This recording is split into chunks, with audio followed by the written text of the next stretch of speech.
So previous வீடியோவில் வந்து second phase of product life cycle வரைக்கும் பார்த்தோம். ஸோ இந்த வீடியோவில் third phase of product life cycle என்னன்னு பார்க்கலாம்.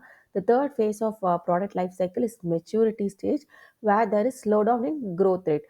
ஸோ தேர்ட் ஃபேஸில் என்ன ஆகும், the product has reach maturity, அப்போ growth வந்து ஸ்லோ டவுன் ஆகும். நம்ம ஏர்லியராக நான் ப்ரீவியஸ் 2 ஃபேஸஸ்க்கு வந்து நான் அந்த டெலிகாம் இண்டஸ்ட்ரி வச்சு எக்ஸாம்பிள் சொன்னேன். So telecom industry at a particular point of time என்ன ஆச்சு, when everyone were having mobile phones, all of them were having connectivity, அப்போ ஒரு பாயிண்ட் ஆஃப் டைமில் there will be some saturation. அப்போ என்ன ஆகும், காம்படிஷன் வந்து ரொம்ப டஃப் ஆகும் and market will get stabilised. So profits வந்து கம்மியாகும். ஏன் ப்ராஃபிட்ஸ் கம்மியாகும்னா, இந்த டெலிகாம் செக்டார்லேயே நம்ம எல்லாருக்கும் தெரியும், there was a point of time பயங்கரமாக வந்து ப்ரைஸ் வார்ஸ் நடந்தது கம்பெனிஸ்குள்ள.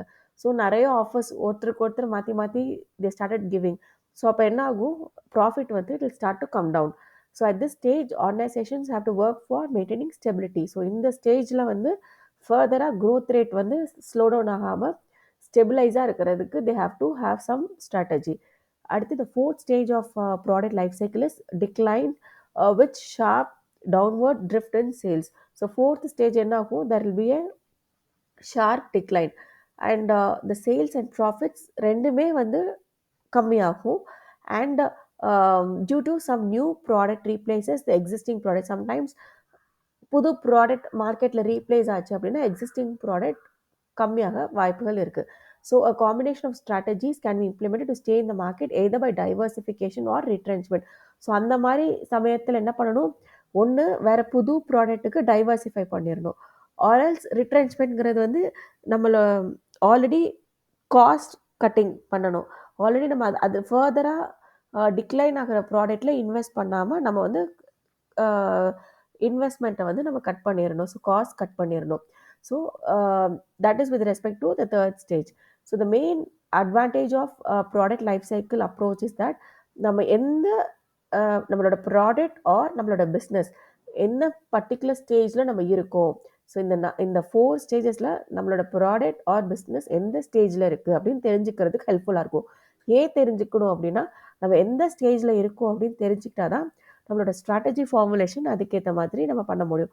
ஃபார் இன்ஸ்டன்ஸ், இப்போ ஒரு பிஸ்னஸ் வந்து இன்ட்ரடக்ஷன் ஸ்டேஜில் இருக்குது அப்படின்னா, அந்த நேரம் வந்து கம்பெனிஸ் என்ன பண்ணுவாங்க, நிறைய இன்வெஸ்ட் பண்ணணும், எக்ஸ்பேண்ட் பண்ணணும் அப்படின்னு நினைப்பாங்க. அதே இது இப்போ ஒரு கம்பெனி வந்து மெச்சூர் ஆயிடுச்சு அப்படின்னா, அப்போ என்ன பண்ணுவாங்க, தே இதை கோ ஃபார் அந்த மெச்சூர் பிஸ்னஸில் இருந்து வர கேஷை வந்து வேற ஒரு இதில் இன்வெஸ்ட் பண்ணுவாங்க, வேற ஒரு பிஸ்னஸில் இன்வெஸ்ட் பண்ணலாம். அதே இது சப்போஸ் இப்போ கம்பெனி டிக்ளைன் ஸ்டேஜில் இருக்குது அப்படின்னு இருந்ததுன்னா, either they can go for selective harvesting or retrenchment. So selective ஹார்வெஸ்டிங்னா ஒரு பர்டிகுலர் ப்ராடக்ட் லைன் ஆர் ப்ராடக்ட்ஸை வந்து நம்ம வந்து ரிமூவ் பண்ணிடுறது. அண்ட் ரிட்ரென்ச்மெண்ட்ங்கிறது காஸ்ட் கட்டிங் பண்ணுறது. இந்த மாதிரி ஸ்ட்ராட்டஜிஸ் வந்து பிஸ்னஸஸ் அடாப்ட் பண்ணலாம் if the product or business is in decline stage. So இதுதான் வந்து product life cycle. Next will move on to value chain analysis. So இது ஒரு important topic. So value chain அனாலிசிஸ்னா என்ன அப்படின்னா, ஒரு பிஸ்னஸோட ப்ராடக்ட் ஆர் சர்வீஸ் நம்ம கொடுக்கணும் அப்படின்னா we need to do a set of activities. இப்போ ஒரு ப்ராடக்ட் செய்கிறதுக்கு முந்தி we have some set of activities. ஒரு சர்வீஸ் டெலிவர் பண்ணுறதுக்கு முன்னாடி we have a set of activities. So அந்த செட் ஆஃப் ஆக்டிவிட்டீஸ் என்ன அப்படிங்கிறத ஐடென்டிஃபை பண்ணி அதை லிஸ்ட் பண்ணி அந்த ஒவ்வொரு ஆக்டிவிட்டிலையும் நம்ம என்ன வேல்யூ ஆட் பண்ணலாம் அப்படின்னு நம்ம பிளான் பண்ணோம்னா that is value chain analysis in a nutshell. So இது என்ன அப்படிங்கிறது பார்ப்போம். With each transaction successful businesses produce value for their customers in form of satisfaction and profits for themselves and their shareholders. So ஒவ்வொரு டிரான்சாக்ஷனும் ஒரு business பண்ணும்போது நம்ம என்ன பண்ணுறோம், we create some value to customers. எப்படின்னா in terms of satisfaction. அதே மாதிரி we create value for shareholders in terms of profit to shareholders or businesses in terms of profit. So companies that generate more value are more likely to profit than those that generate less value. இப்போ ஒரு கம்பெனியால் நிறைய value create பண்ண முடியுதுன்னா தென் அது மூலமாக நிறைய profit earn பண்ணலாம்.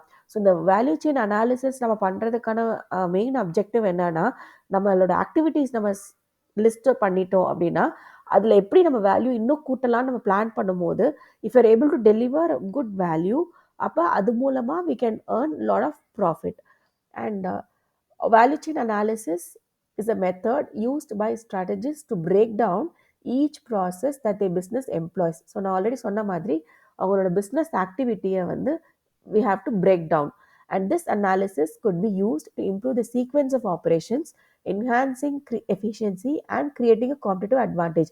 So அப்படி பிரேக் டவுன் பண்ணுறது மூலமாக நம்ம என்ன பண்ணலாம், ஒன்று அந்த சீக்வென்ஸ் ஆஃப் ஆப்ரேஷன் இம்ப்ரூவ் பண்ணி ஒன்றை செய்ய முடியுதான்னு நம்ம பார்க்கலாம்.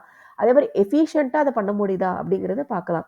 தேர்ட், இது மூலமாக நம்ம என்ன காம்படிட்டிவ் அட்வான்டேஜ் கிரியேட் பண்ணலாம் அப்படின்னு பார்க்கலாம். இப்போ நான் ஒரு எக்ஸாம்பிள் சொல்கிறேன். இப்போ ஒரு ஃபார் எக்ஸாம்பிள் இப்போ ஒரு ஆப்பிள் எடுத்துட்டோன்னா, ஐஃபோன்ஸ் எடுத்தோன்னா அவங்களோட மெயின் இது என்னென்னா ஆர்என்டி. ஸோ அந்த ஆர்என்டி மூலமாக அதில் தான் they're adding so much of value. இப்போ ஆர்என்டி மூலமாக the bringing out lots of new features, updates. அப்போ அது மூலமாக என்ன பண்ண முடியுது, அவங்களோட ப்ராடக்டை ப்ரீமியமாக ப்ரைஸ் பண்ண முடியுது. ஸோ அது மூலமாக they are able to create a competitive advantage. So ஒரு ஸ்டாண்ட் அவுட் பண்ணுறாங்க compared to other competitors, they're able to stand out. That is one thing. Secondly, இது மூலமாக they're able to earn lots of profit. Because ஒரு புது feature வரும்போது pricing அதிகமாக வச்சு வருது ப்ராடக்ட் வந்து, ஐஃபோன்ஸ் வந்து, அது மூலமாக they're able to earn so much of profit. So இதுதான் இதோட main advantage. So value chain analysis is a method of examining each activity in value chain of a business in order to identify areas for improvement. So ஒவ்வொரு ஆக்டிவிட்டியும் நம்ம எப்படி பெட்டராக பண்ணலாம் அப்படின்னு நம்ம பார்க்குறது. When you do a value chain analysis, you must analyze how each stage in the process adds or subtracts value from the end product or service. So ஒரு particular step இது நமக்கு எவ்வளோ வேல்யூ கொடுக்குது, ஆர் இது நமக்கு value அவ்வளோ கொடுக்கறது இல்லைன்னா நம்ம அதை எடுத்துடலாமா, அந்த மாதிரி நம்ம அனலைஸ் பண்ணணும். And value chain analysis has been widely used as a means of describing the activities within and around an organization and relating them to an assessment of the cognitive strength of an organization or its ability to provide value for money, products or services. So as I told you already, நம்மளோட activities மூலமாக நம்ம assess பண்ணி அது நமக்கு எவ்வளோ strength கொடுக்குது, நம்ம ஆர்கனைசேஷனுக்கு நம்மளோட ப்ராடக்ட்டுக்கு என்ன வேல்யூ கொடுக்குது, சர்வீஸ்க்கு என்ன வேல்யூ கொடுக்குது, நம்மளால அனலைஸ் பண்ண முடியும். ஸோ இது கொடுத்தது வந்து மைக்கேல் போர்ட்டர். இது there are 2 sets, that is primary activities and support activities. இது எல்லாம் அப்படிங்கிறது பார்க்கலாம். ஸோ ப்ரைமரி ஆக்டிவிட்டீஸில் inbound logistics, operations, outbound logistics, marketing and sales, service, 5 categories இருக்குது. And in support activities, we have infrastructure, HR, technology development and procurement. So the ஒவ்வொன்றும் எல்லாம் அப்படி நம்ம பார்க்கலாம். ஸோ ப்ரைமரி ஆக்டிவிட்டீஸில் வந்து there are 5 main areas. So inbound logistics அப்படின்னா whatever that comes inside the company is inbound logistics. So with respect to raw materials இருக்கலாம், or any other goods, whichever comes inside a business is inbound logistics. So அதை எப்படி அவங்க manage பண்ணுறாங்க, how they're receiving it, storing it and distributing the inputs to the product or service. So இது material handling, stock control, transportation, இது எல்லாமே வந்து inbound logistics கடையில் வரும். அண்ட் ஆப்ரேஷன்ஸ் அப்படிங்கிறது அந்த இன்புட்லேருந்து ஃபைனலாக அந்த ப்ராடக்ட் எப்படி கொண்டு வரதுக்கான steps, like packaging, assembling, testing. So ஒரு ரா மெட்டீரியலை ஃபினிஷ்டு குட்ஸாக கன்வெர்ட் பண்ணுற ப்ரொசீஜர்ஸ் தான் ஆப்ரேஷன்ஸ். அவுட்பவுண்ட் லாஜிஸ்டிக்ஸ் அப்படின்னா ஃபினிஷ்டு குட்ஸாக நம்ம வந்து வெளியேற்றுறது, அது அவுட்பவுண்ட் லாஜிஸ்டிக்ஸ். அதாவது how you are distributing the product, the final finished ப்ராடக்டை கஸ்டமர் கிட்ட ரீச் பண்ணுறது வந்து outbound logistics. So warehousing எப்படி பண்ணுறோம், எப்படி வந்து சர்வீஸ் கொடுக்குறோம், அதெல்லாமே வந்து outbound logistic. Inbound logistics and outbound லாஜிஸ்டிக்ஸ்க்கு என்ன டிஃப்ரென்ஸ்லாம், இன்பவுண்ட் வந்து whatever comes inside the company, ரா மெட்டீரியலாக உள்ளே வருது. அவுட்பவுண்ட் லாஜிஸ்டிக்ஸ் வந்து ஃபினிஷ்டு ப்ராடக்டாக வெளியேறது வந்து outbound logistics. And marketing and sales. So marketing and sales, they provide the means whereby the consumers or users are made aware of the product or service. So promotions, advertisements, இது எல்லாமே வந்து marketing and சேல்ஸில் வரும். இது மூலமாக தான் end யூசருக்கு இப்படி ஒரு ப்ராடக்டோ சர்வீஸோ இருக்குது அப்படிங்கிற ஒரு அவேர்னஸே தெரியும். அண்ட் சர்வீஸுங்கிறது வந்து ஃபைனலி இட்ஸ் அபவுட் நம்ம after once the product is installed, அதுக்கப்புறம் வர ரிப்பேர், ட்ரெய்னிங் இது எல்லாமே வந்து it comes under service. So maintenance product ஓட மெயின்டெனன்ஸ் எல்லாமே கம்ஸ் அண்டர் சர்வீஸ். ஸோ இது 5மே வந்து comes under primary activities. And support activities என்னெல்லாம்னா procurement, technology development, human resource and infrastructure. So procurement எப்படின்னா நம்மளோட resources. So this refers to the process for acquiring the various resource inputs to the primary activities. So supporting activities என்னன்னா primary activitiesக்கு வேணுங்கிற விஷயங்களை செய்யறது தான் supporting activities. So procurement primary activitiesக்கு வேணுங்கிற resources எல்லாம் provide பண்றது procurement. Technology development கடையில் R&Dலாம் வரும். So R&D design, product design இது எல்லாமே வந்து டெக்னாலஜி டெவலப்மெண்ட் கடையில் வரும். ஹெச்ஆர் கடையில் வந்து நம்ம ப்ரைமரி ஆக்டிவிட்டீஸ்க்கு வேணுங்கிற மேன் பவர் கொடுக்கறது எல்லாமே ஹெச்ஆர். ஸோ ரெக்ரூட்டிங், அவங்கள மேனேஜ் பண்ணுறது, ட்ரைனிங் கொடுக்கறது இது எல்லாமே வந்து ஹெச்ஆர் கடையில் வரும். And infrastructure is nothing but இதெல்லாம் வேணுங்கிறது, இது எல்லாமே செய்கிறதுக்கு வேணுங்கிற சிஸ்டம், இதுக்கு வேணுங்கிற ஃபினான்ஸ், இதுக்கு வேணுங்கிற control, quality control and information management இது எல்லாமே வந்து இன்ஃப்ராஸ்ட்ரக்சர் கடையில் வரும்.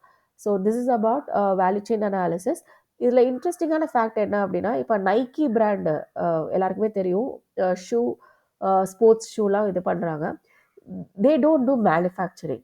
ஸோ அவங்க வந்து ஷூஸ் மேனுஃபேக்சர் பண்ணுறது கிடையாது. They're just into the marketing and sales மட்டும்தான் அவங்க பண்ணுறாங்க. So they procure from other manufacturers. அவங்களோட பிராண்ட் மட்டும்தான் போட்டுப்பாங்க. And they're into marketing and sales. Why?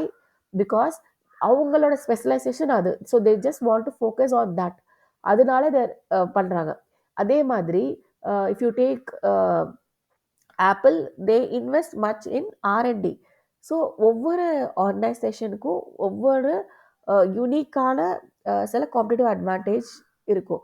So அதை வந்து என்ன அப்படிங்கிறத ஐடென்டிஃபை பண்ணி அதை லிவரேஜ் பண்ணி அது மூலமாக நிறையா ப்ராஃபிட் ஏர்ன் பண்ணி அண்ட் காம்படிட்டர்ஸோட டிஸ்டிங்க்டாக இருக்கிறதுக்கான ஒரு அனாலிசிஸ் தான் வந்து value chain analysis. I hope இது உங்களுக்கு இன்ட்ரெஸ்டிங்காக இருந்திருக்கும்னு நினைக்கிறேன். So if you have any doubts, please post it in the comment section. Next video we'll look into industry environment analysis. Thank you.